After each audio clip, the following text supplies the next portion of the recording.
Вот, Андрей Викторович, вы что бы наиболее полезным из этих депутатских слушаний для себя вот вынесли, ну и для горожан, конечно?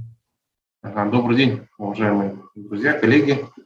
Ну, конечно, на многих площадках мы уже обсуждали вопросы безнадзорных животных. Сейчас нам необходимо, конечно, принять и стратегические вещи, да, в виде изменений нормативов федерального закона, подзаконных актов, ну и так называемые практические вещи, которые надо делать здесь и сейчас. Да, как практика показывает, то, что собак действительно много, и мы должны их выполнять. То есть мое мнение, это мнение уже мирового характера, да, то есть во всем мире собаки уничтожаются при трех условиях, да, которые необходимо выполнять. Первое условие – это, конечно же, обязательная регистрация домашних животных, соответствующие штрафные санкции при нерегистрации, при несоблюдении правил содержания животных, при самовыгуле, ну и тому подобные вещи. Да. Это основополагающая вещь, которую надо, конечно, делать и вводить на уровне федерального закона или наших подзаконных актов. Вторая вещь, которую необходимо сделать, это все-таки убрать из города кормовую базу.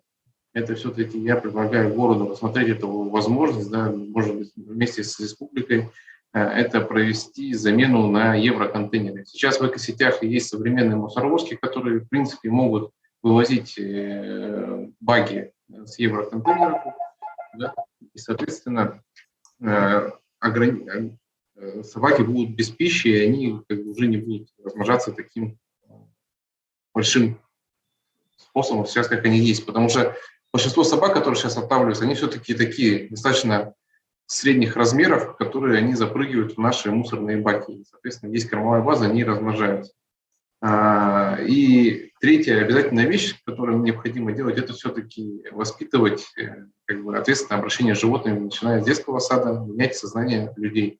То есть сейчас пока что в наших головах, в наших сердцах собака – это та собака, которая, грубо говоря, живет у нас во дворе, охраняет наш двор, выполняет какую-то функцию.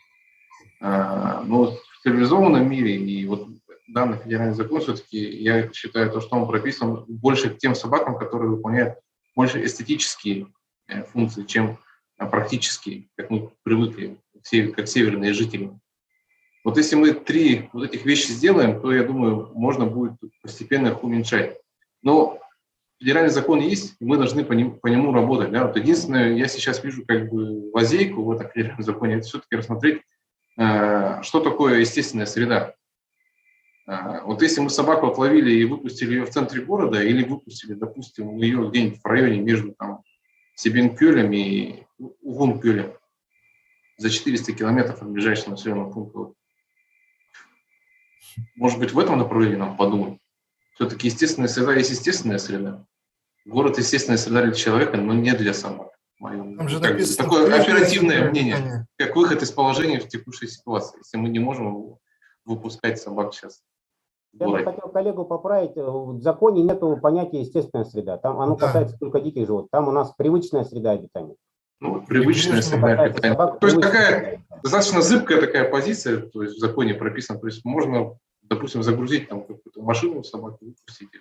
Это глупо. Как это здесь отловить и туда увезти? То есть у нас проблема у районников получается или Нет, как? Смотри, Или вы хотите, чтобы вот эти дикие собаки начали на животный мир, диких животных нападать? Они и без этого нападают. Извините, пожалуйста, мне кажется... Давайте, если выбирать между дикими животными и людьми, я считаю, должны в первую очередь быть люди. Собаки в любом случае вернутся к жилищу человека, это будут ближайшие районы и поселения. И нет понятия естественная среда, есть понятие прежняя среда обитания, то есть там, где собака была изловлена, туда она должна быть и отпущена. Спасибо. Мы уже несколько в иную степь пошли. Вот, Павел Валерьевич, у вас всегда такие ценные мысли бывают, очень такие прагматичные, интересные. У вас наверняка что-то есть, да?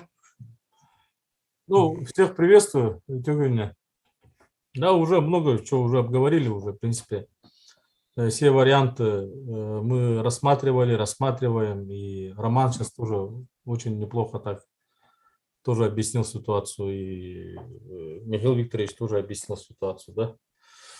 что мы должны сделать? Ну, первое, я согласен с тем, что надо стерилизацию делать бесплатно.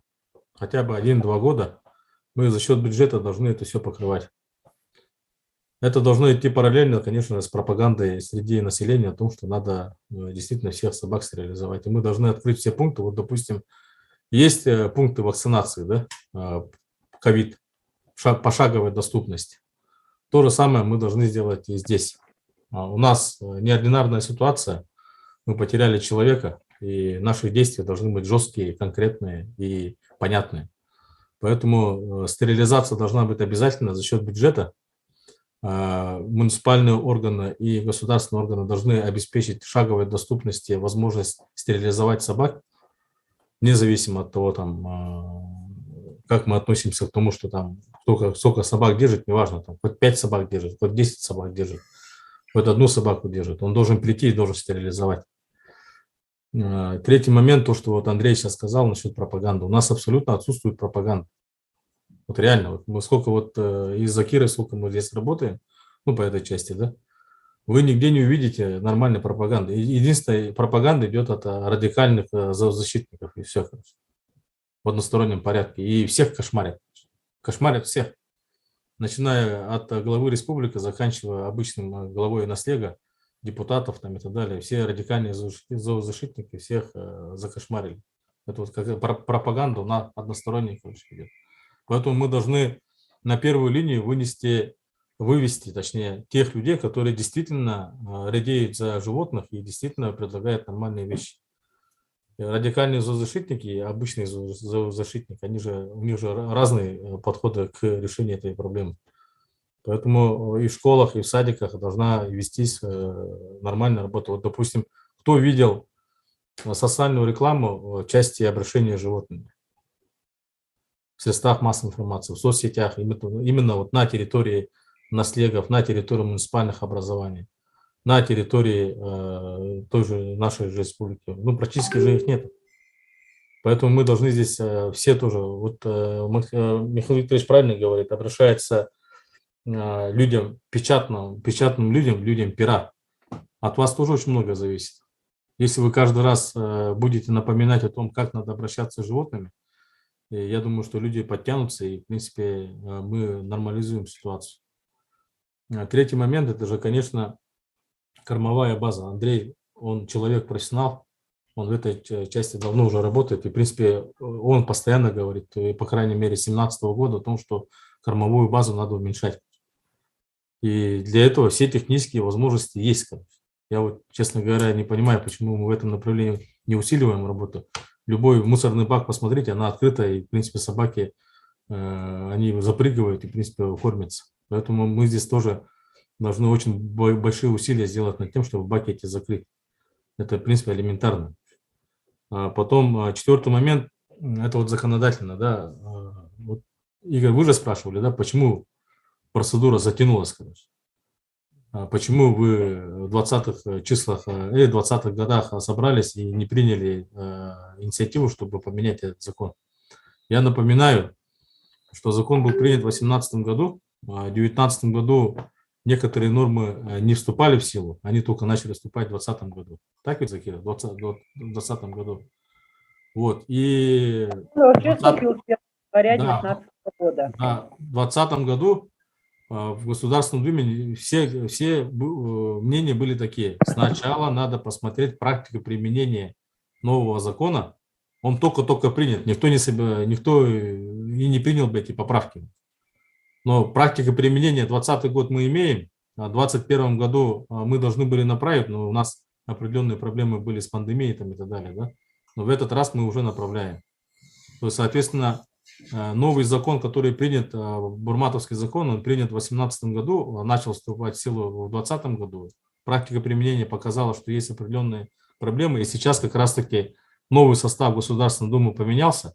И у нас есть определенные шансы для того, чтобы внести изменения. Как вот Михаил Викторович сказал, внести поправки на климатические, на географические, на определенные наши региональные моменты. Поэтому мы будем над этим работать. Это однозначно.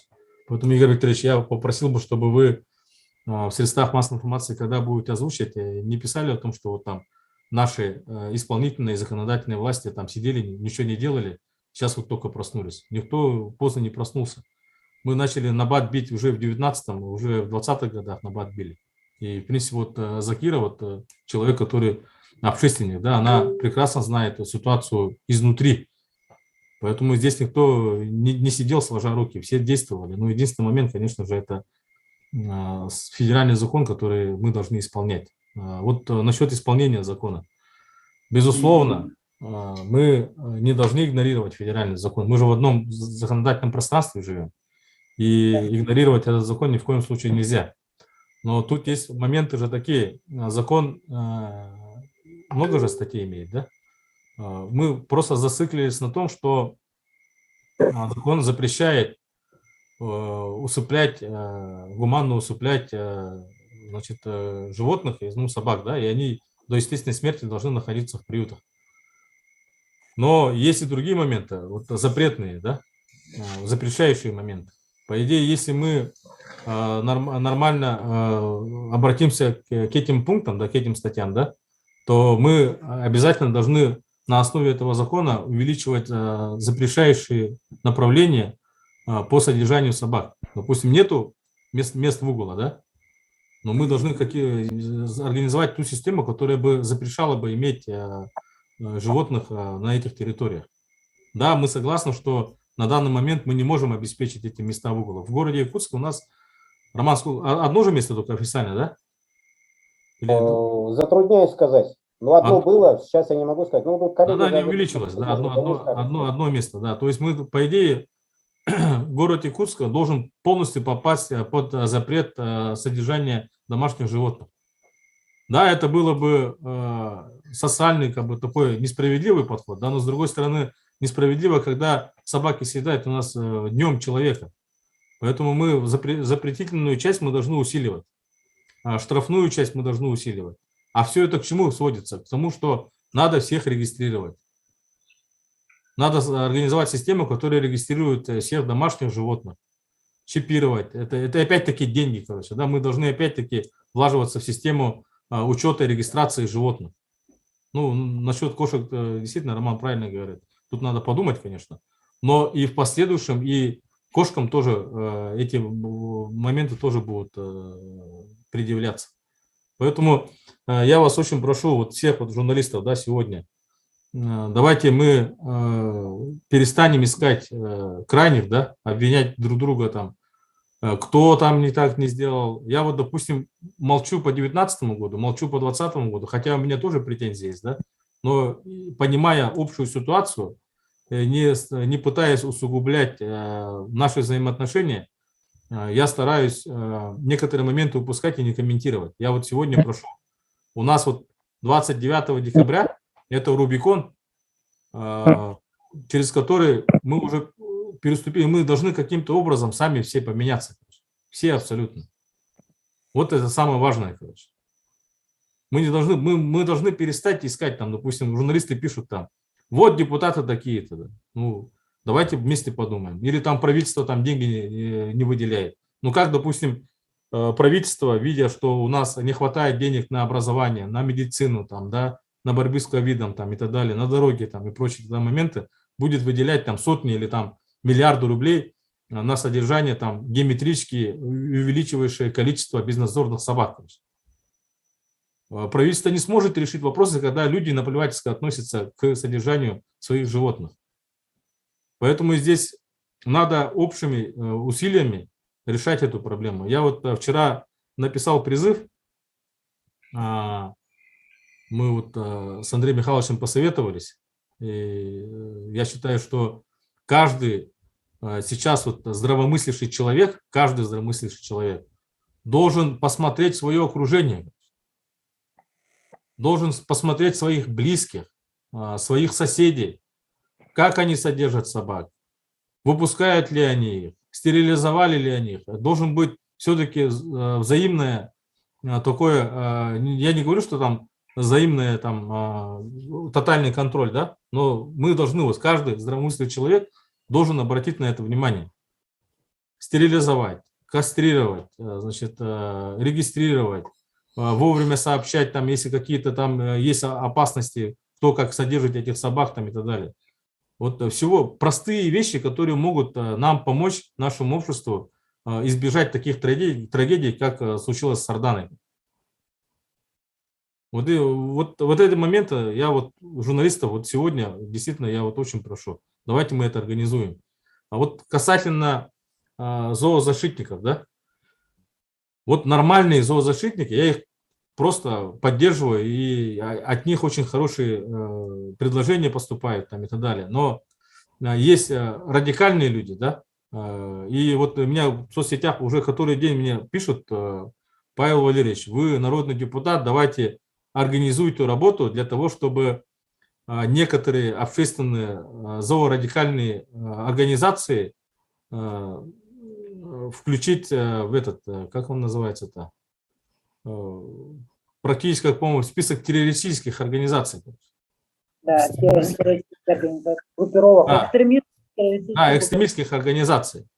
Да. Я вот, честно говоря, вот это от буллинга немного устал, да, но с другой стороны, я тоже понимаю, люди тоже устали от негатива.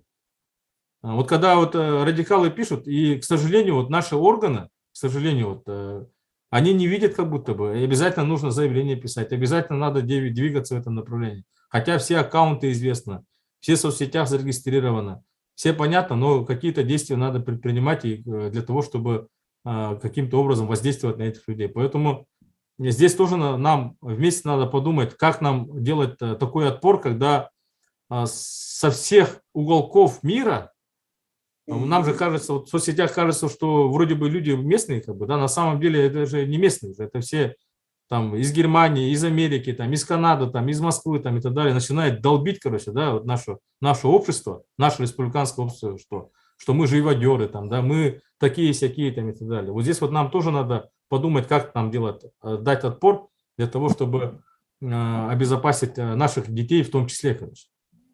Наша молодежь это читает же это все. И им неприятно же как бы быть частью общества, которое мировым сообществом воспринимается как живодерское. Конечно. Я думаю, это абсолютно ненормальный подход. Конечно. И здесь нам тоже, законодательно, тоже надо, над этим тоже подумать надо. Вопрос задать. Я бы вот хотела, чтобы мне прокомментировали статью 18, пункт 5 Федерального закона 498. Вот ее как-то все упускают, вообще на нее никак не обращают внимания. А также у меня вопрос по поводу, я бы хотела задать Безрученко, непосредственному исполнителю, директору фонда «Помоги выжить», директору пункта ППЖ. Вот хотела бы ее мнение услышать по поводу того, почему программа ОСВВ абсолютно не работает, как выражают все чиновники, депутаты на всех собраниях. Почему она у нас не работает? А вы представьтесь, пожалуйста. Меня зовут Любовникова Екатерина, я представитель волонтерского движения «Северные псы». Ну, кто хочет ответить, кто у нас силен в 498 федеральном законе? Будет, почему не работает? Можно я тут на один ее вопрос отвечу? Закира Иванова, Союз общих охотников и рыболовов Республики. То, что почему у нас не работает. Существующая в настоящее время в регионе практика, это обращение с безнадзорными животными, не дает приемлемого результата, так как она основана на устаревших принципах, носящих характер ситуативного, точного реагирования, без применения комплексных, обоснованных и результативных подходов. Поэтому у нас никак она не может работать. Нет, я вам говорю про 18 статью, пункт 5, о том, что содержание отловленных животных без владельцев в местах и пунктах временного содержания животных, не являющихся приютами для животных, не допускается. Следовательно, наш пункт передержки животных работает вне закона на данный момент. Ну, а что вы предлагаете-то? Всех выпустить, что ли? Я не понял.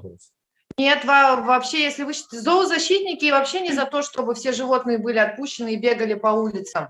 Но мне интересно, что вот согласно этой статье наш пункт передержки, получается, на каком он основании работает, это раз. А во-вторых, почему Екатерина Безрученко отмалчивается во всех, значит, собраниях и совещаниях. Мне интересно, почему не работает ОСВВ, а также как волонтер, непосредственно участвующий в жизни, да, этих бездомных животных, почему среди, ну, в Якутии есть факты того, что собаки, имеющие бирку, то есть также вопрос еще, что бирка животному ставится на входе или на выходе при отлове и при выпуске, и почему животные, имеющие бирку, то есть, следовательно, являющиеся выпускниками пункта передержки, имеют возможность плодиться и приносить приплод. А где ваши доказательства, что именно с бирками? У нас есть снимки УЗИ, у нас есть как бы собаки, есть фотофиксация, есть УЗИ конкретных животных, где не полностью удалены органы, либо остаются придатки полностью или удаляется частично, как бы и собака впоследствии этого в дальнейшем может иметь потомство. Ну, эти доказательства надо будет тогда предъявить для того, чтобы посмотреть качественное предоставление услуг. Качественное предоставление услуг Можно я отвечу, пожалуйста? желает лучшего, потому что у нас непосредственно на передержке была такая собака. Также, что касаемо кобелей, у нас есть факт, это тоже на передержке собака была, где как бы вообще операции проводятся для галочки. То есть, Давайте, вы вопрос свой задали? Давайте. Да, я задавала вопрос. Забыл, как вас зовут. Да, давайте вот выслушаем ответы, на этом закончим. Екатерина Безрученко, вы можете, да, прокомментировать? Плохая стерилизация имела место быть. Была проверка, действительно, там были проведены УЗИ, но я не могу нести ответственность, да, за своего врача, но, естественно, я ее на себя беру, так как я руководитель фонда. Тогда была проведена действительно проверка, и были действительно понесла штраф, санкции, оплатила этому человеку, вернее сказать, который дал ошибку. Он оплатил все манипуляции, и как бы вопрос был исчерпан. Я не отказалась от того, что это действительно не наша ошибка. Я с этим полностью была согласна, заплатила штраф и понесла все расходы. Поэтому, собственно говоря, если это имеет место быть, то я много раз говорила о том, что об этом надо сообщать. И сообщать непосредственно действительно мне, чтобы я принимала какие-то меры. Потому что, к сожалению, времени у меня нету стоять над врачом и проверять его все действия. Это раз. А второе, я не врач. Да, я много знаю, я много читаю, просвещаюсь ежедневно. Но я не могу оперировать собаку. И чтобы присутствовать на операции и принимать какие-то... говорить, что это делаешь ты правильно, неправильно, конечно, я не имею права это делать специалисту.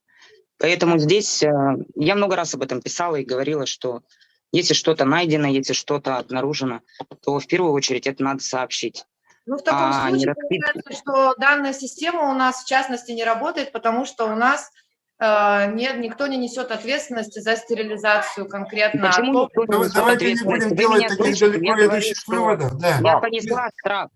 Я понесла штраф, заплатила департаменту ветеринарии 30 тысяч. Он имеет место быть, этот штраф.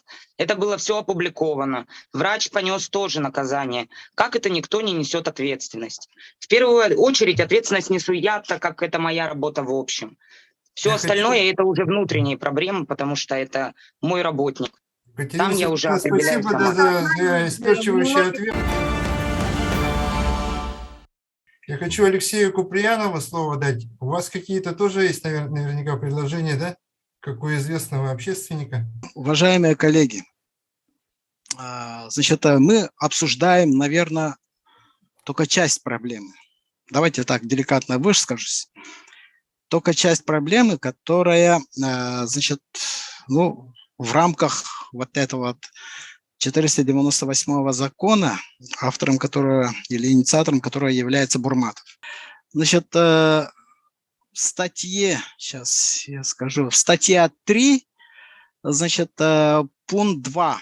Деятельность по обращению с животными, ну, без владельцев. Это деятельность, включающая в себя отлов животных без владельцев, их содержание, в том числе лечение, вакцинацию, стерилизацию, возврат на прежние места их обитания, иные мероприятия, предусмотренные настоящим федеральным законом. Ну так вот, действие этого закона, она начинается с момента отлова. С момента отлова, я еще раз повторяю. Значит, мы всю вот эту вот, скажем так, всю проблематику, весь комплекс всех вот этих вот, я не знаю, там всего того, что есть по отношению к безнадзорным собакам, свели к обсуждению и, значит, сведению прокрустово ложа вот этого вот закона номер 498. Это считаю неправильно. Значит, основная деятельность, на мой взгляд, это мое только мнение, значит, заключается в следующем. Город в лице администрации города, значит, должны официально, четко, значит, с юридически подкрепленными документами объявить о том, что находящиеся безнадзорные животные, значит, похожие на собак на территории города, они представляют опасность для жизни человека. И, значит, это то, что Павел Валерьевич сказал и подчеркнул. Это смерть человека полного сил, и, значит, который был растерзан этими животными. Значит, объявить чрезвычайное положение мало. Значит, по этому поводу надо еще применить, вот у меня сейчас есть, применить надо, так. Значит, решение пленума Верховного суда, куда он ушел? Сейчас я найду-ка. Вот. Постановление от 27 сентября 2012 года номер 19 о применении судами законодательства, это постановление Пленума Верховного Суда Российской Федерации о необходимой обороне и причинении вреда при задержании лица, совершившего преступление. Так вот, вот это вот, да, вот, значит, уважаемые законодатели, обратите на это самое свое пристальное внимание. Собаки начали нападать на людей, один из которых официально зарегистрированный, значит, закончилась смертью человека. Значит, все собаки, которые находятся на территории города, значит, без надзора, они потенциально опасны для жизни и здоровья человека. То есть к ним нужно применить требования о необходимой обороне. Он прекрасен, но он действует только значит, за пределами города. Внутри города, внутри территории города собакам не место. Я в этом абсолютно солидарен с народным депутатом Павлом Валерьевичем Ксенофонтовым. Все, спасибо. Так, хотел и так предоставлю слово журналистам. У кого есть вопросы? Олег, давай, у тебя наверняка есть какие-то вопросы. Я считаю, что если красная линия пройдена, то должны быть играть, я согласен, федеральный закон мы должны выполнять. Но я считаю, что у нас должны быть и свои законы на этот счет. Потому что федеральный закон регулирует определенные принципы гуманизации животных. И в определенных чертах, да. в определенных местах. Кто мешает нам за пределами создать свои законы на своих региональных и так далее? Как поступили в Бурятии, да? Но тем не менее, я же прав. Потому что я здесь живу, я не в Москве живу, я не там живу и так далее. Почему я, содержу я животных, содержу, должен страдать от того, что кто-то виноват в том, что он, там, не получилось у него там удержать животное. Вот здесь самый главный юридический вопрос. А строить приют для животных там, как он будет делаться, да, это немного другой вопрос. Потому что там ветеринария должна командовать. Это мое мнение. Но вот этот юридический вопрос очень серьезный. Я считаю, что вот федеральный закон действует по всей территории. Вы уже говорите, что даже территория обитания, какой принцип агрессивности, да. А зачем это нам все? Вот мне объясните, я простой человек. Может быть, мы определенные вещи введем, потому что если сравнить, да, наказание человека, который совершил преступление, у нас вот все написано. А животное совершило, а у нас ничего не происходит. Такого не бывает. Потому что раньше животное было подчинено человеку. Теперь человек начинает Ну, извините, мы бегаем за животным. Страдать. Поэтому Да. я считаю, что здесь надо вот этот, именно вот этот дисбаланс, его надо убрать. И честно скажу, ну давайте, у нас же есть местная территория, местная власть. Может быть, в этой части отрегламентируем вот эти вещи, да, и не будем это людей сталкивать лбами, и все будет в порядке. Вот такое мое мнение. Насколько мне известно, сейчас в КоАПе даже нет административного наказания для таких владельцев, которые бросают собак, которые отпускают их на самовугол. Вот если я не прав, кто-нибудь поправит меня, может быть. По поводу агитации людей. Вообще у нас нету ни одного билборда в городе, который бы гласил о том, что животные... Я не согласен. Вы взяли животное, ну вы, извините, ну машину вы берете, да? Садите, ездите, вам права, все дела. Вы животное взяли, я еще билборды должен для вас сделать. Нет, ну вы же ответственность уже взяли на себя. Какая агитационная работа должна быть? Вот вы говорите, штрафы ввести. Хорошо, их примут, эти штрафы. А мне тогда расскажите, как они будут работать, кто будет? Вот никто же не хочет, допустим, по дачам пройтись, например, и сделать перепись по весне. Я знаю, что по весне берут животных, а по осени их бросают.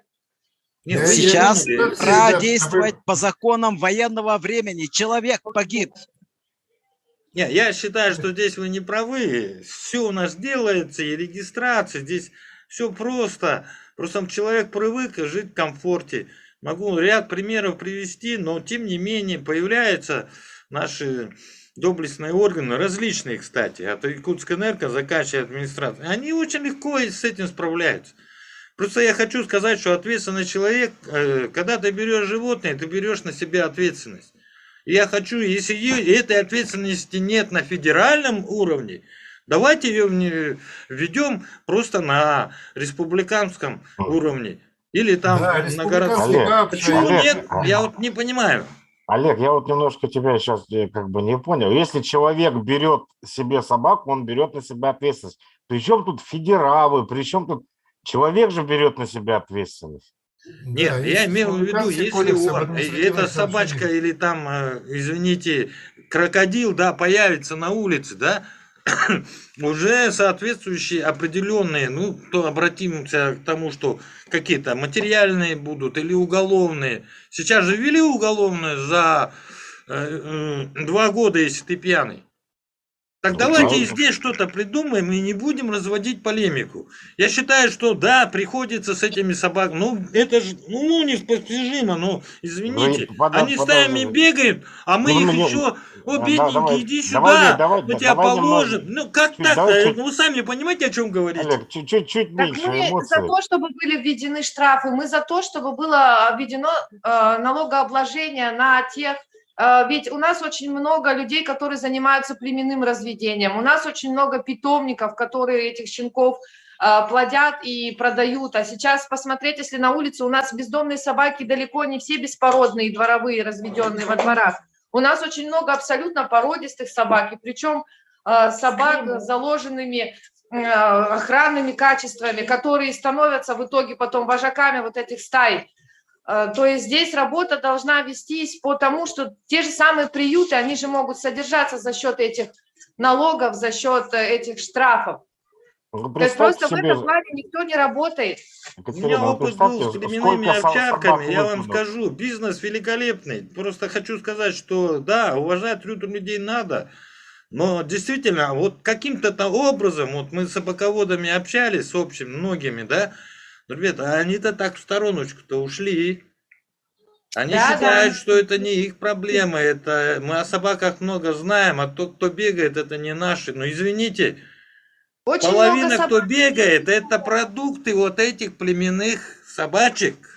Очень много собак имеют клеймо, допустим, а эти клубы начинают отнекиваться, что мы не знаем, кому была продана собака. И также эти собаки, потому что в основном агрессию проявляют это собаки, которые когда-то жили при человеке, при доме, при хозяине, потому что в основном у них сохраняются качества охранные и качество того, что этот человек свой, этот человек чужой. То есть и они в итоге... хотел сказать, что вот по учету вы говорили, да, что нет учета контроля. Я был в шоке. Ну, ребят, Что за маразм, я вот честно говорю, такого не должно быть. Также, Вот грубо когда говоря, на овчарка том, была, там все есть, но как так-то? Это говорит о многом. Это говорит, что взаимодействия такого хорошего у нас по учетным данным, да, нету. И у нас же здесь все еще собаководы. правоохранительные органы тоже, они же тоже в стороне. Ну, как-то тоже меня, простите, конечно, многие не поймут, да, вы говорите, что собак нет. Ребята, у нас столько видеокамер, да, и мы не можем в городе отследить собаку. Ну это же бред.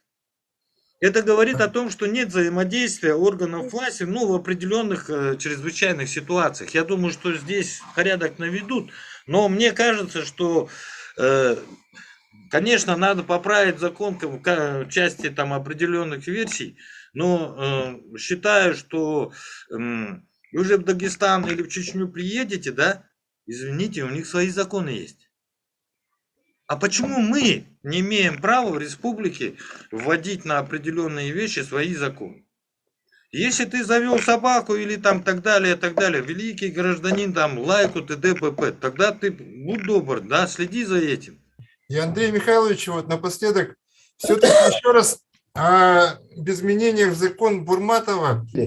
Ну, во-первых, по итогам вот 2 годов реализации нового федерального закона, у нас, вот как мы сейчас видим, слышим, накопилось очень много вопросов, чем ответов. Так, но мы все идем вот в одном направлении, что пора уже упорядочивать вот безнадзорных животных. И перспективная работа, это вот есть определенная процедура, это первый вопрос, внесение изменений в федеральный закон, мы год отработали, есть рабочая группа по 498 закону, 17-го, как говорится, мы уже определим, Ил-Тумен определит свою позицию. Ну, основные вот направления это предоставить полномочия субъектам по регулированию численности, это раз, расширять случаи применения права гуманного умерщвления животных без владельцев, в том числе при проявлении агрессии, и ввести обязательную регистрацию домашних животных. Ну, вот самые такие основные направления, которые мы вносим в статьи в виде изменений в федеральный закон. Так, далее, ну, к сожалению, у нас 2020 года, вот 27 мая, мы признали законом, утратившим силу закон республики от 10 июля 2002 года о порядке содержания собак, кошек, экзотических животных и об ответственности их владельцев. Поэтому на сегодня на уровне республики что мы имеем, вот на уровне субъекта, какой закон и какие нормативно-правовые подзаконные акты.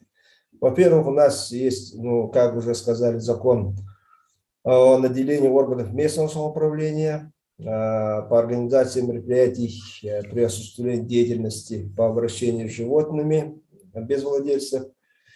Есть у нас постановление правительства об утверждении положения о региональном государственном контроле, надзоре в области обращения с животными на территории республики.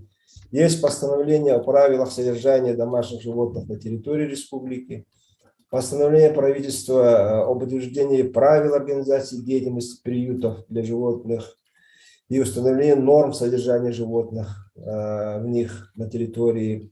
Постановление правительства об утверждении порядка осуществления деятельности по обращению с животными без владельцев на территории. И постановление тоже правительства об установлении нормативов средней стоимости услуг по организации мероприятий, так, расходы субвенций на осуществление органами местного самоуправления, переданных полномочий муниципального образования.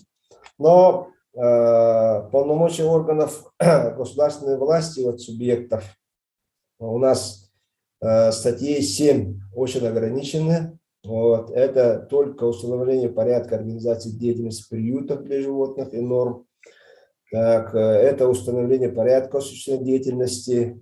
Ага. И утверждение положения о региональном государственном контроле и надзоре. Здесь нет пункта, например, обязательной регистрации домашних животных. Здесь не установлено. Так, и ну, вот по теме сегодняшней встречи. У нас на данный момент вот много встреч провели, но постоянно вот возникает вопрос методики подсчета численности безнадзорных животных. Это основная, как бы основная база. У нас такой методики сейчас нет. Ну, говорим мы, по республике там гуляет 15 тысяч безнадзорных животных, по городу Якутску 7 тысяч, 8 тысяч, но такой точного подсчета, точной методики у нас пока нету, к сожалению. Так, это раз. Правила содержания собак. Ну, надо, конечно, разработать и утвердить на уровне депутатов городских округов и муниципальных районов. Вот это должно, потому что департамент ветеринарии уже всем муниципальным образованием, вузам, городам уже разослала вот нормативный акт, чтобы они на своем уровне должны принимать правила содержания, выгула и так далее собак, домашних животных. Но этого, к сожалению, вот, идет очень медленно. Кто-то разрабатывает, кто-то нет. В городе Якутске, например, этого норматива нет. Вот. Дальше, перспективный вопрос. Вот сейчас вот пункт передержки как раз вот правильно задают вопросы. Должны быть по федеральному закону приюты. Вот. Этот вопрос у нас пока открыт. Мы это признаем, потому что строительство приюта – это проект, это сметная стоимость, и это финансирование. Это полностью субъект должен выделять деньги и должен построить субъект вот, по федеральному закону. Так далее, вот по КАПу, да, действительно, вот внесены предложения. Это здесь очень хороший пример. Вот Петр Лукич сказал, не сказал, есть пример Бурятии. Вот по административным штрафам. Надо внести, увеличивать сумму. Да. И мы в первом квартале, вот, занимается другой комитет, будем, конечно, вот этот данный вопрос по КАПу, по штрафам рассматривать в обязательном порядке. Вчера глава города Якутска тоже говорил о налогообложении с владельцев животных, собак. Со стороны, вот, инициатива уже со стороны администрации города Якутска утверждает депутат. Это тоже надо продумать. Ну и самое главное, вот баннеры, не баннеры, реклама, не реклама, но тем не менее работа с обществом, с гражданами обязательно всем нам нужна. Потому что закон так и называется – об ответственном обращении с животными. А ответственное, прежде всего, обращение должно быть с кого? С владельцев, с хозяев этих животных. Ну и с обществом тоже. Спасибо, у меня пока все. Да, спасибо вам, Андрей Михайлович. Вот Павел Валерьевич пожелание высказал журналистам. С нашей стороны тоже есть такое пожелание депутатам. Да. Наверное, у всех людей есть такое пожелание, как можно более эффективно и быстро продвинуть вот эти все изменения в КАПы, особенно республиканские, использовать все лоббистские возможности наших депутатов в Государственной Думе России. Спасибо. В одном направлении должны идти. Да, люди уже понимают, что происходит и чего, и к чему мы должны идти. С одной больной головы на другую не надо. Все должны по своим, как говорится, полномочиям работать. Спасибо. Да. Михаил, да, что-то хотели сказать? Да, я говорю, вот совершенно верно. Все должны работать в одном направлении, тогда у нас что-то получится. Это вот касается защитников и так далее. Давайте все соберемтесь и, как говорится, с едиными мыслями в одном направлении. Спасибо. Спасибо, ладно, всем до свидания.